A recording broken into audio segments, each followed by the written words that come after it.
You are a woman. It is 1350 BC. You are standing in the village of Deir el Medina, the settlement built for the craftsmen and their families who cut the royal tombs in the Valley of the Kings. The sun is already brutal at 7 in the morning. You have a household to run, water to carry, bread to grind, children to feed, and a loom that does not care what day of the month it is. And your period started this morning. No pharmacy, no pad, no tampon, no ibuprofen, no heating pad, no chocolate, no Netflix to lie in front of while your uterus stages a small uprising. Just you, the heat, the work, and a problem that half the human population has been solving every single month for the entire history of our species. So what did you do? That question sounds simple. It is not, because the answer is a window into something most history books completely ignore. The daily, unglamorous, brilliantly practical interior life of ancient Egyptian women. Not the queens, not the goddesses, the ordinary women. The ones who ground the grain and raised the children and kept the entire civilization running while the pharaohs were busy being immortal on temple walls. And it turns out those women were not suffering in silence. They were solving problems, systematically, cleverly, with resources that would surprise you. Let's start with what we actually know, and how we know it. The evidence for menstrual management in ancient Egypt comes from several sources that most people have never heard of. The Ebers Papyrus, dating to around 1550 BC and one of the oldest surviving medical texts on Earth, contains explicit references to the female reproductive cycle. The Kahun Gynaecological Papyrus, dating to roughly 1800 BC, is even more specific. It is the oldest known medical document focused entirely on women's health. It covers menstruation, pregnancy, fertility, and contraception in clinical detail that would not embarrass a modern physician. These were not fringe documents.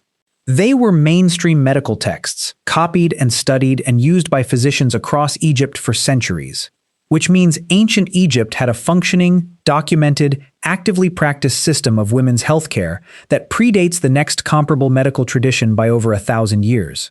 Let that settle for a moment. The civilization we picture as exotic and distant was producing detailed gynecological medical literature while most of the rest of the world was still figuring out bronze. Now here is the first thing those documents tell us that completely overturns the usual assumption. Ancient Egyptian women were not considered ritually unclean during menstruation. This is the detail that separates Egypt from almost every other ancient culture we know about. In ancient Rome, Pliny the Elder claimed menstruating women could sour wine, kill crops, and make mirrors go cloudy just by looking at them. In ancient Mesopotamia, menstruation carried ritual impurity. In many ancient cultures, women were isolated, restricted, and treated as dangerous during their periods. Not in Egypt. Egyptian medical texts treat menstruation as a normal biological function. There is no ritual isolation, no prohibition on temple entry, no suggestion that a menstruating woman was spiritually contaminated. The goddess Isis herself was associated with fertility and the cycles of nature, and Egyptian religious thought integrated female biology into the cosmic order rather than treating it as a disruption of it. This matters, because the cultural attitude toward menstruation shapes everything else. What resources women could access, what help they could ask for, what solutions they were allowed to develop. In a culture that treated menstruation as shameful or dangerous, women had to manage invisibly. In Egypt, they managed practically. So practically, what did they use? The most likely answer is soft plant fiber, specifically the fibers of the papyrus plant. Egypt was the papyrus civilization. The plant grew in enormous quantities along the Nile. Its uses were almost unlimited: writing material, boat construction, rope, sandals, baskets, matting. The soft inner pith of the papyrus stalk, when processed, produces a material that is absorbent, soft, and disposable. Archaeological evidence from domestic sites includes bundles of plant fiber that researchers have interpreted as menstrual pads, soft masses of processed fiber, wrapped or folded, used and discarded. But papyrus was not the only option. Linen was everywhere in Egypt. It was the primary textile of the entire civilization. Scraps and offcuts from linen production were abundant, cheap, and soft. Folded linen cloth would have functioned as a reusable pad, washed, dried in the relentless Egyptian sun, and used again. The Kahun Papyrus mentions linen in medical contexts related to female health, and the combination of availability and absorbency makes reusable linen almost certain as part of the answer. There is also evidence of something more structured.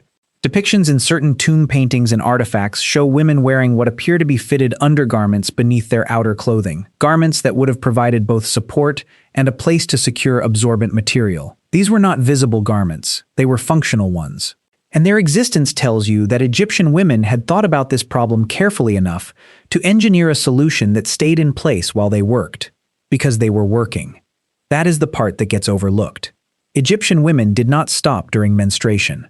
The records from Deir el-Medina, those extraordinary limestone flake documents that recorded every absence and every complaint from the royal tomb workforce, include records of male workers taking days off for illness. They include records of women in the household. And there is no pattern of monthly absences that would suggest women were routinely stopping work during their periods. They continued, which means their solutions worked well enough that work was possible. Now here is where the story gets genuinely interesting, because it is not just about absorbency. The Kahun Papyrus and the Ebers Papyrus both contain treatments for menstrual pain. Not just acknowledgement that pain existed, actual treatment protocols. And some of them are remarkable. One treatment for menstrual discomfort involved a preparation of oil applied to the lower abdomen. Heat plus oil on the abdomen for cramp relief is something a modern doctor would not actively disagree with. Another involved preparations made from juniper, which contains compounds with genuine anti-inflammatory properties. Another used a plant called bryony. Another involved sycamore figs soaked in oil. Some of these treatments were clearly empirical, meaning they worked, even if the Egyptians did not know exactly why. Anti-inflammatory plant compounds, topical heat application, rest, these are not superstition. They are functional medicine, arrived at through exactly the same process as every other piece of Egyptian practical knowledge: observation, iteration, and passing on what worked. There was also an understanding of regularity. The Kahun Papyrus contains diagnostic language about whether a woman's cycle was regular or irregular, and treats irregularity as a medical problem worth addressing. Physicians were expected to ask about cycle regularity as part of a health assessment. The connection between menstrual health and overall health was understood. If your cycle was irregular, something was medically wrong, and it needed investigation. This is sophisticated. This is not folk medicine. This is a systematic approach to female reproductive health that treats the menstrual cycle as a diagnostic indicator, not an inconvenience to be endured. And then there is the question of what happened when the pain was severe. Here is the part that reframes everything you just learned about Egyptian daily life. Egyptian beer was not just hydration. It was not just calories.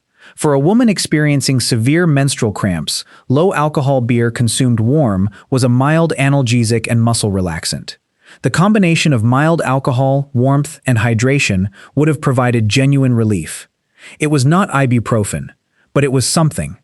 And it was available to every woman in Egypt because beer was not a luxury. It was a ration. It was infrastructure.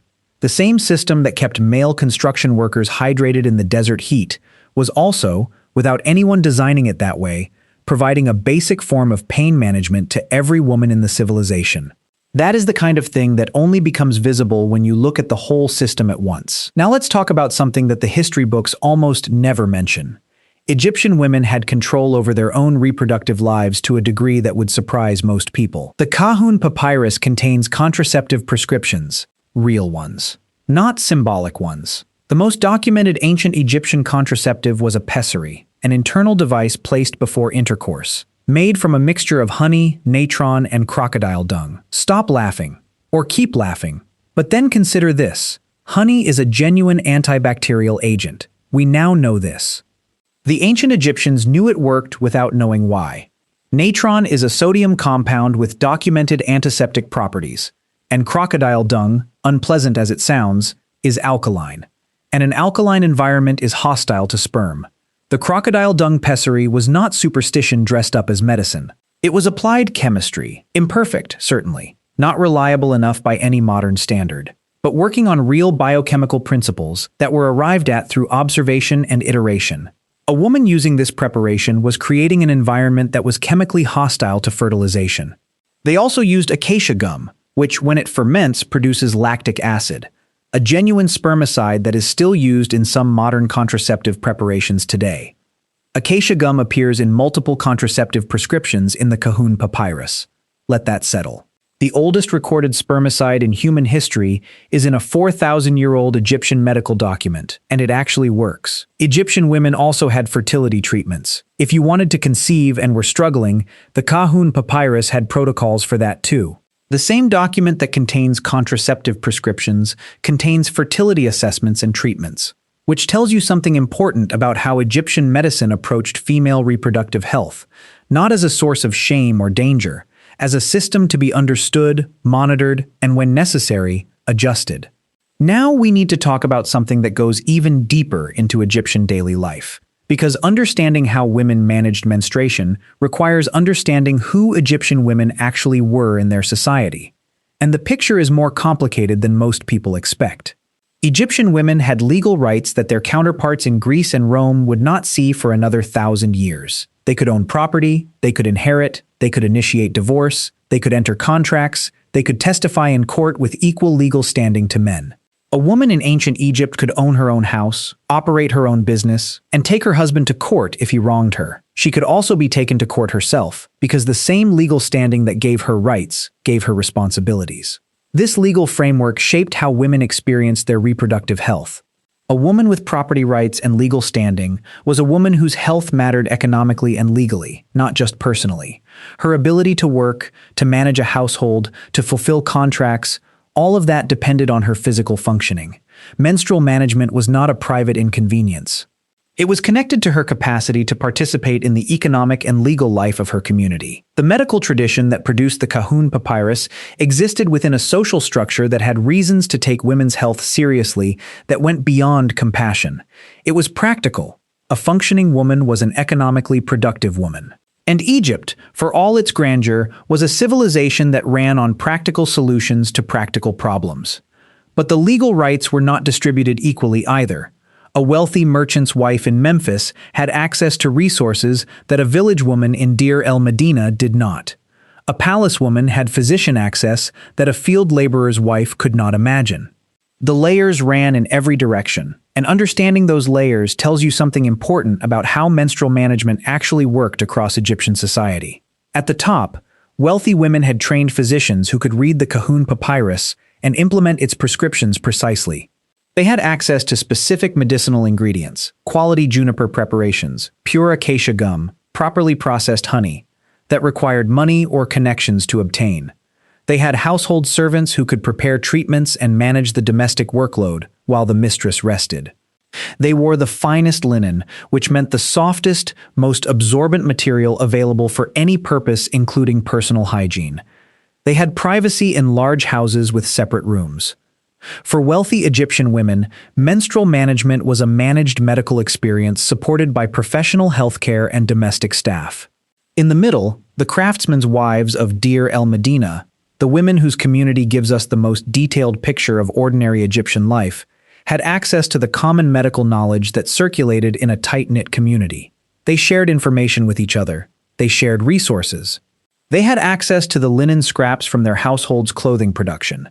They had access to the community's common medical knowledge, the practical plant remedies and oil applications that every woman learned from older women around her. They had the beer ration that was part of every household's basic provision. They had neighbors close enough to knock on the wall and ask for help. At the bottom, the situation was harder. Field laborers and the women at the margins of Egyptian society had access to whatever grew locally, whatever plant fibers were available, whatever folk remedies had been passed down without the refinement of physician oversight. But even here, the cultural baseline mattered, because even at the bottom of Egyptian society, women were not operating within a framework that told them their bodies were spiritually dangerous. They were managing a biological reality, and they were doing it within a community of other women who understood and shared that reality. Now, here is something that almost no one considers when they think about ancient Egypt. The physical geography of Deir el-Medina shaped female experience in ways that are invisible until you look for them. The village was deliberately isolated. It sat in a dry valley cut off from the Nile by desert ridges, positioned to keep the royal tomb workers and their knowledge of the tomb locations away from the outside world. Women in this village could not simply walk to the market and purchase what they needed.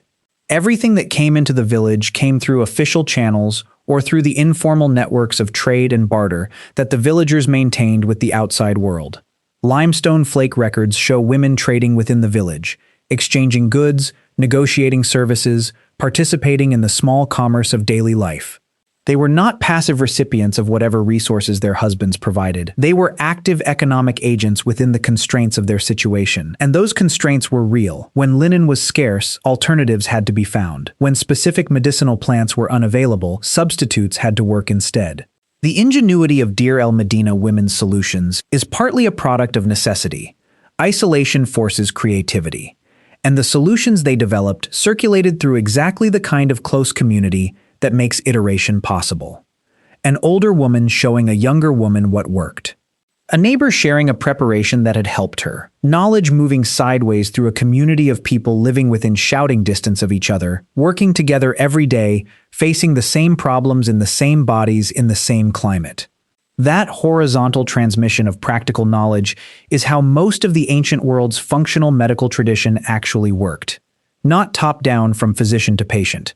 Sideways, woman to woman, household to household, generation to generation. The Kahun Papyrus is the written record of a tradition that was primarily oral. The document represents the crystallized expertise of generations of women's practical knowledge, formalized and written down by physicians who were mostly male, but who were documenting a tradition that women had built. Think about that inversion. The oldest women's health document in the world was written by men. But the knowledge in it came from women. It was observed, tested, refined, and transmitted by women across hundreds of years before any physician thought to write it down. And when it was finally written down, it was because Egyptian medical culture valued that knowledge enough to treat it as medicine rather than as folk custom.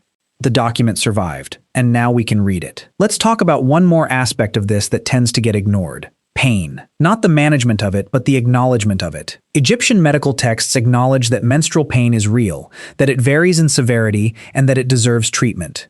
This sounds obvious. It is not. For much of recorded medical history, menstrual pain was dismissed, minimized, psychologized, or treated as evidence of some deeper problem with the woman's temperament or character rather than as a legitimate physical symptom requiring treatment. The fact that the Papyrus Papyrus and the Kahun Papyrus contain specific treatment protocols for menstrual discomfort means that Egyptian physicians were treating pain as a medical reality worth addressing. That is a higher standard than many medical traditions maintained well into the modern era. The treatments themselves ranged from the practical to the ritual. Oil of fenugreek applied to the lower abdomen, preparations of willow bark, which contains salicylic acid, the active compound in aspirin, heat applications, rest prescribed as part of treatment. The ritual elements, specific incantations, amulets worn during painful periods, were also present, because Egyptian medicine never fully separated the empirical from the magical. But the coexistence of real pharmacology with ritual practice meant that women received both a treatment that might actually work and a psychological framework that gave them agency within their experience. The amulet was worn, the oil was applied, the warm beer was consumed, the incantation was spoken. Not because any single element was guaranteed to work, but because the accumulation of all of them was more likely to help than any one alone, and because the ritual elements, the amulet, the incantation, gave a woman something to do. Agency in the face of discomfort is not nothing. The feeling that you have acted, that you have done the available things, that you are not simply a passive victim of your own body, that is psychologically significant. Egyptian medical culture gave women that agency. Now here is the final piece that makes this entire story land differently. The Kahun Papyrus was discovered in 1889 by Flinders Petrie, in the ruins of the ancient town of Kahun, a workers' settlement that had been abandoned sometime around 1800 BC, and buried by sand for over 3,000 years. Petrie found it in the ruins of what had been ordinary houses. Not a palace, not a temple. Ordinary homes. The medical document that contained the oldest recorded contraceptive prescriptions, the oldest documented menstrual treatment protocols, the oldest surviving systematic approach to women's reproductive health, was found in the rubble of the houses where ordinary working women had lived. It had been sitting there for 30 centuries. In the sand that preserves everything, waiting to be read again. And when it was finally read, it revealed a medical tradition that had been treating women's reproductive health as a legitimate field of serious inquiry since before the pyramids at Giza were finished. The women of ancient Egypt were not suffering in silence. They were talking to each other, treating each other, documenting what worked, passing on what they knew, and managing a biological reality with the intelligence and practicality that characterized everything Egypt built. Their solutions were not perfect, neither are ours, but they were real, they were functional. And they were arrived at through the same process that built the mud brick walls and the malkuf and the beer ration and the evaporative clay jar cooler. Thousands of years of people paying close attention to a problem that mattered and refusing to accept that nothing could be done. The history books forgot to include them. The sand did not. Could you have managed it the way they did? Same heat, same linen scraps, same warm beer, same village neighbors who understood exactly what you were going through because they were going through it too. No pharmacy within 3,000 years. Tell me in the comments. I genuinely want to know.